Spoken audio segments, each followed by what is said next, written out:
ما كنت ألتمس من الأخ محمد أن يتفضل ويقدم خطبته. السلام عليكم ورحمة الله وبركاته. الحمد لله الذي جعل الصيام من فرائض الإسلام وكرره على عباده كل عام، وأشهد أن لا إله إلا الله وحده لا شريك له، وأشهد أن سيدنا محمدًا عبد الله ورسوله صلى الله عليه وعلى آله وصحبه أجمعين. أما بعد، قال الله تبارك وتعالى في كلامه المجيد والفرقان الحميد: أعوذ بالله من الشيطان الرجيم، بسم الله الرحمن الرحيم. شهر رمضان الذي أنزل فيه القرآن هدى للناس وبينات من الهدى والفرقان. وقال النبي صلى الله عليه وسلم: من صام رمضان إيمانا واحتسابا غفر له ما تقدم من ذنبه. رئيس الحفل المبجل وزملائي في الدرس، إني أود اليوم أن أتحدث بين أيديكم عن شهر رمضان، فالتمس منكم أن تستمعوا بكل شوق ورغبة.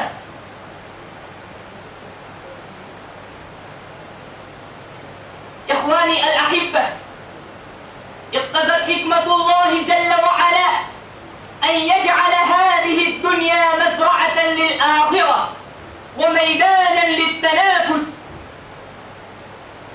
وكان من فضل الرب سبحانه جل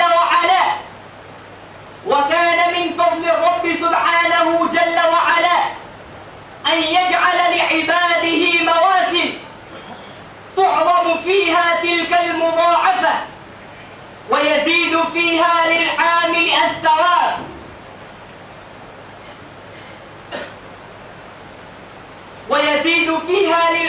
الثواب.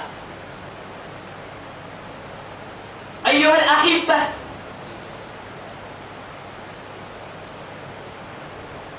شهر رمضان الذي أنزل فيه القرآن شهر فيه تفتح أبواب الجنة وتغلق أبواب النار وتصفد الشياطين، كما قال النبي صلى الله عليه وسلم: شهر إذا جاء رمضان فتحت أبواب الجنة وغلقت أبواب النيران وصفدت الشياطين. إخواني الأحبة، هذا شهر مبارك، ولكن هنا يتفاوت الناس تفاوتا عظيما في استقبال هذا الشهر.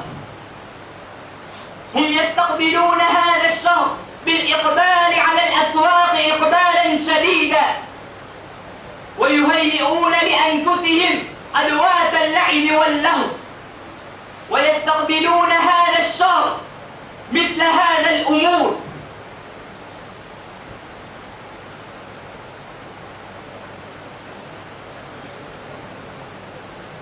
وصيامكم،